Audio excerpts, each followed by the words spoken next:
I confirm this meeting has been held in accordance with the Licensing Act 2003 and the Licensing Act Hearing Regulations of 2005, which allows councils to make their own arrangements for licensed subcommittees to hear matters in connection with premises licence.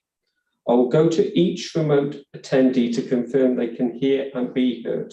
So if you could verbally confirm that you're able to hear me, and I will confirm in response that I can hear you. Where practical, please also have your video switched on so that you can be seen by the members in attendance and the public watching. So I will firstly go to Emma Bowell. Thank you, Chair. I can hear and see you. Okay. PC Lee. Good morning, Chair. Thank you. Yes, I can see and hear you. And I can hear and see you both as well. To the agents, please. Yeah, thank you, Chair. I can hear you well and I'm on. Oh, I can hear you. Thank you. And to Mr. Christian. Yeah, I hear him. Okay, thank you very much. I can hear you both and see you all. I would like to welcome everyone to today's meeting. I will also go round to the top table here so they can introduce themselves as well. So I will start with Councillor Hardwick. Good morning all. Councillor John Hardwick, Battery Ward Councillor. Good morning all. Councillor Jeremy Milne, and I represent the Central Ward. Good morning, Chair. Alison McAlpine, Legal Advisor to the Subcommittee. Okay, thank you all. And I can confirm that I am Councillor Paul Andrews and I'm the Chair of the Licensing Subcommittee. And I think we've got Sarah, who is our clerk today. Thank you. Thank you. Right. I would like to welcome everybody to today's meeting. The council is video and audio streaming this meeting live on the internet and making a recording. The recording forms part of the public record of the meeting and will be available on the council's website. Please note it's the council's preference that where you are able to do so, you have your video switched on. Please remember what you say and do in this meeting has a global reach and your words and actions should be chosen carefully. There are some additional points for members and officers to be aware of. As part of the meeting etiquette, all microphones apart from mine will be placed on mute at the start and during the meeting. I will run through the agenda in the customary way. Please note that the chat facility has been switched off to ensure that attendees' contributions will be offered through the spoken voice and for the public record. Please ensure all mobile devices are switched off to prevent interference with the audio and video system. If any remote attendee loses connection, the meeting will be paused to assert if the connection could be restored quickly. If it's not possible to recover the connection within a reasonable amount of time, the meeting will continue as long as the quorum of subcommittee members remains able to hear the proceedings and be heard. If you plan to leave before the end of the meeting, please can you indicate this in advance? Are there any questions about the procedures before we continue? No? Thank you. Right. Sorry, Chair, could I just interrupt you? I'd just like to advise the committee today that the applicant and applicant's agent hasn't submitted a notice of intention. So it will be down to your discretion whether you would like them or allow them to speak. Okay, thank you, Emma. Are we all? It is our normal process and procedure, Chair, to allow both the applicant and the agent to speak, but we would ask as a course of process that notice of intent are submitted 5 working days before hearings. Okay, thank you. Thank you. Are we all happy with that? Yeah. Thank you. Yes, we're happy for you to be here and to be heard. Okay. Right. Are there any apologies for absence for today? None, Chair. Thank you. Any name substitutes? No. Okay. Declarations in of interest. Are these Schedule 1, Schedule 2, or other interests to be declared for items on the agenda today? Could you please do this by raising your virtual hand, or I'll ask you to speak to notify the meeting which item you have an interest in and the nature of that interest. No, No interest, Chairman. thank you. Okay. Application to transfer a premise license in respect of Brampton Stores, 25 Springfield Road, Rossall White, HR 97EX, Licensing Act 2003. Purpose: to consider an application to transfer the license in respect of Brampton Stores, 25 Springfield Road, Rossall White, HR 97EX, and the Licensing Act 2003. So I would like the officer, Emma Bell, on behalf of the Licensing Authority, to present a report. Thank you, Chair. As the Chair rightly said, this application is to consider a transfer of a premise licence in respect of Brampton Stores in Ross. Recommendations are that the subcommittee determine the application with a view to promote the licensing objectives. And they should give appropriate weight to the steps that are appropriate to promote those licensing objectives of crime and disorder, the application for transfer and any supporting information, the guidance issued to local authorities under the Licensing Act 2003, the representation and supporting information presented by the police, and the Herefordshire Council Statement of Licensing Policy 2020 to 2025. And the reason for these recommendations is that it ensures compliance with the Licensing Act 2003. There are two options open to the committee today: is either to grant the application for transfer or refuse the application. The application for transfer of the premise licence has received representation from the police and is brought before the committee for determination. The application was received on the 29th of June 2020, and the 14-day consultation ended on the 13th of July 2022. My apologies. The application for transfer of the premise licence was received by the Licensing Authority on the 24th of June 2022 and was subsequently rejected due to the application not meeting legislation. The agent was advised by email, and a copy of the rejection letter is found at Appendix 1. A complete application was received by the Licensing Authority on the 27th of June, Appendix 2, and West Mercia Police were notified of the application on the 29th of June 22. The transfer of the premise licence can be allowed to have immediate effect in certain circumstances. And in this case, as the application was requested to have immediate effect, then Mr. Christian is already the holder of the licence. Mrs. Carr has been the premise licence holder and designated premise supervisor since November 2005. In November 2020, Mrs. Carr requested a copy of the premise licence to be sent to her, and this was actioned. On the 4th of January 22, Mr. Christian contacted the Licensing Authority wanting advice on how to change the name on the licence. Mr. Christian was contacted on the 12th of January to ask what name he wanted to change. However, there was no answer and a message was left for him to call back.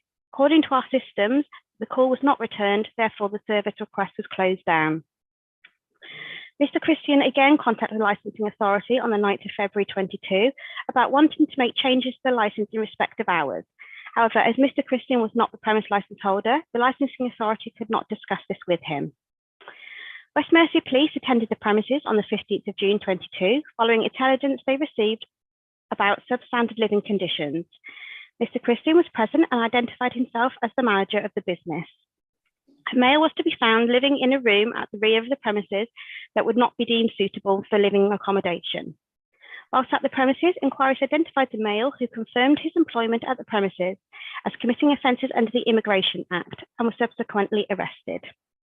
West Mercia Police once again visited on the 23rd of June to advise Mr. Christian that he was not the premise licence holder nor the DPS. The officer in attendance also advised that Section 19 of the Act sets out the mandatory condition where a licence authorises the supply of alcohol. Mr. Christian is now under investigation with immigration due to the employment of an individual who did not have the right to be in the UK. The current premise licence can be found at Appendix 2 and says the sale of alcohol for consumption off the premises on weekdays, which includes a Saturday, other than Christmas Day, 8 AM until 11 PM, on Sundays, other than Christmas Day, 10 AM until 10:30 PM, Christmas Day, 12 noon to 3 PM, 7 PM until 10:30 PM, and on Good Friday, 8 a.m. until 10:30 p.m. The police are the only party that can object to the transfer of the premise licence and have done so, Appendix 4. Any decision may have an impact on the local community, and this report is in relation to a premises licence under the Licensing Act 2003, and as such, there are minimal environmental impacts for the council as the licensing authority. There are equality duties set out in this report. This report is in relation to a premise licence under the Act, and as such, there are minimal resource implications for the council as a licensing authority, and there are unlikely to be any financial implications for the council at this time.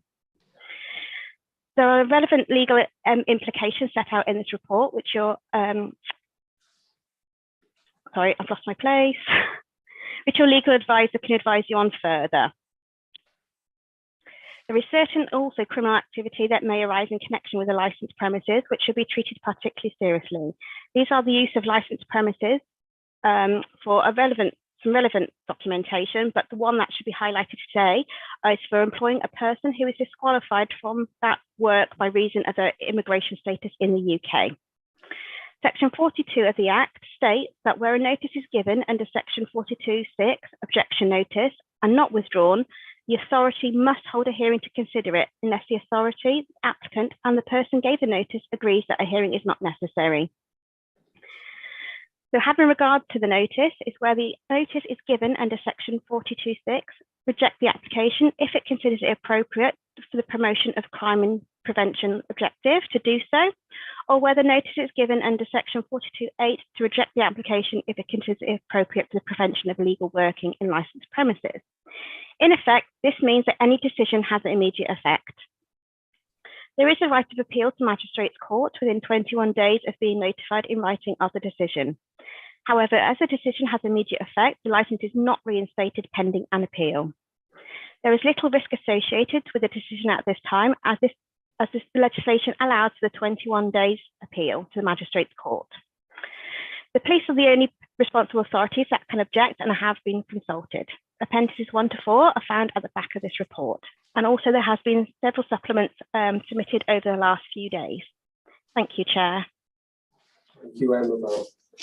I would like, any questions so far from any members? Not from me, no. No, I have none, thank you. No, thank you. I'll ask PC Lee now to give his statement, please. Yeah, thank you, Chair.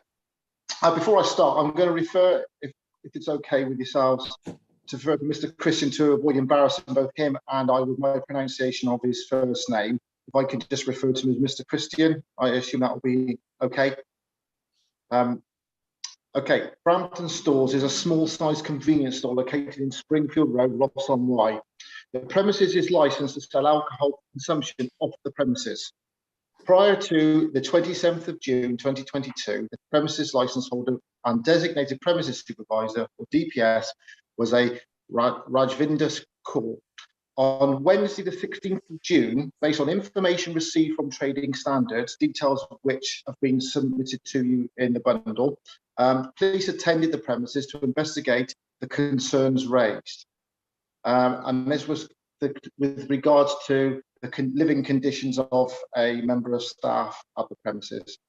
Upon entering the premises, we spoke to a male who identified himself as Mr. Christian. Mr. Christian was asked if the male, and the name has been supplied, was employed at the store and was he present.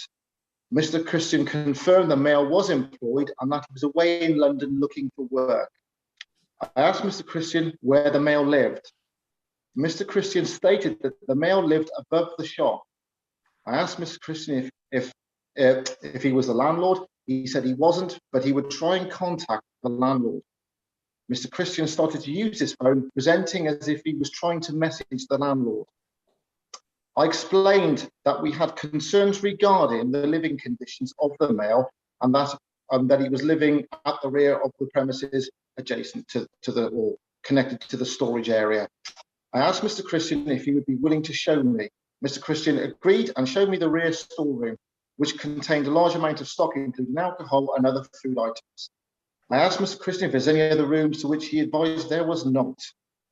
We walked back into the store and Mr. Christian continued to text on his phone. The area I was shown bear no resemblance to the area that was evidenced by trading standards, photos of which have also been supplied to yourselves. I asked Mr. Christian if I could return to the rear of the building to revisit the store area, which he consented to. Upon re-entering the rear of the premises, I observed several other doors leading off the main storeroom.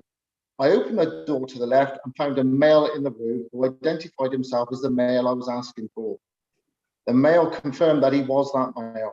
My observations of the room the male was living in were the same concerns raised by trading standards in the photographs presented to you. In my view, the room was not suitable as a living accommodation. Prior to attending the premises, I consulted with the immigration authority to check the male's right to work in this country.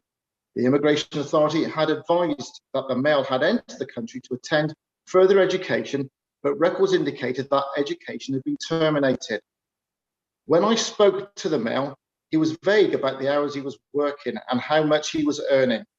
I then made a call to immigration, who spoke to the male to establish the male's legality to be in the country working. Following a conversation between the male and immigration officer, the phone was handed back to me, and the officer advised me that he was not happy with the answers provided and asked me to arrest the male under the Immigration Act.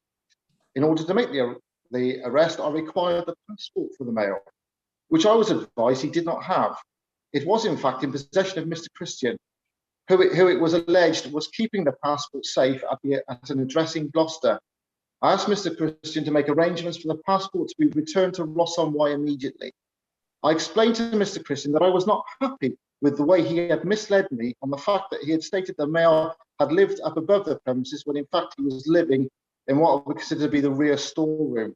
Mr. Christian had also misled me regarding that there was a landlord for the said flat and that the male was in London, when the entire time the male was in the room, in the room at the rear. It is my view that Mr. Christian was texting the male in the room at the rear to tell him to stay in the room and not to draw attention to himself. The passport was returned to the store approximately 2 hours later. The male was then arrested and restored to the Hereford custody, where his detention was authorised. The investigation was then passed to the Immigration Authority. Details of the investigation and the findings, to include any offences committed, can be found in the papers that were submitted to you. At the time of the visit to the premises, the licence holder and designated premises holder was, as previously stated, Rajvinder Kaur. Since my visit to the premises, I have been notified on the 27th of June that Mr. Christian has applied for the premises licence holder and DPS. To promote the licensing objectives on behalf of West Mercia Police, I've objected to this application based on the information supplied by Trading Standards, West Mercia Police and the Immigration Authority to yourselves, as I do not feel Mr. Christian is fit to hold a premises licence to sell alcohol. The guidance issued under the Licence Act 2003 sees the activity as serious consideration should be taken to reject the premises licence application. And it is believed that the premises, the prevention, of crime and disorder licence objectives, he is or has been undermined and may continue to do so. West Mercia Police have considered other options open to them to address the issue. However, due to the seriousness of this matter and the fact that Mr. Christian was prepared to openly mislead police when spoken to, it is felt alternative measures would not be appropriate. And that concludes my submissions to yourself, Chair. Thank you, PCD. Any questions so far from any members? Yeah, no. No, that was very clear. Thank you. No, I have no questions. Right. Okay. Can I just check with the agent for the applicant? Are you intending to refer to the male referred to in the police's representation by name? If you are, we will need to go into private session in accordance with Regulation 14 of the Licensing Hearing Regulations 2005.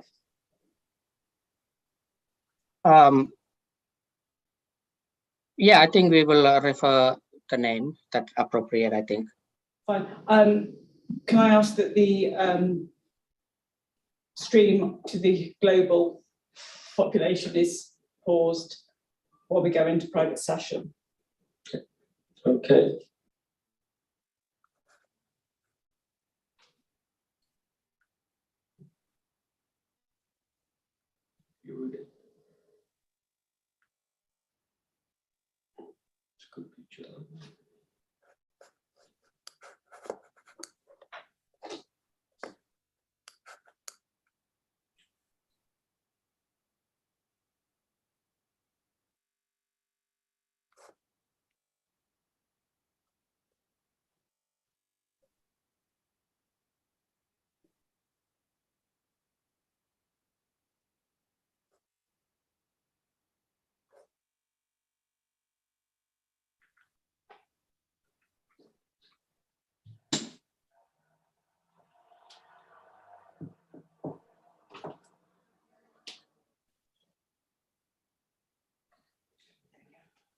Right. Welcome back to the licensing subcommittee.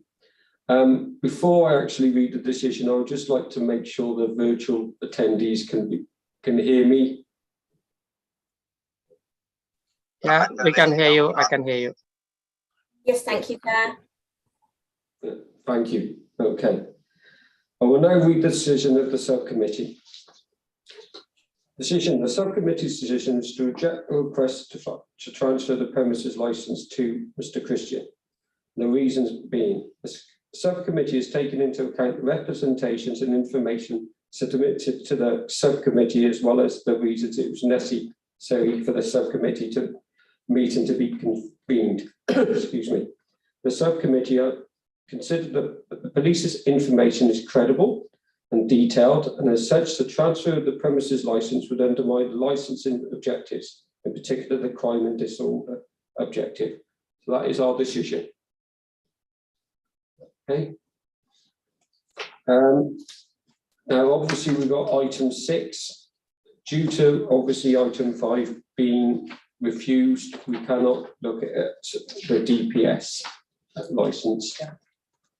So thank you all for being here, and that is our decision.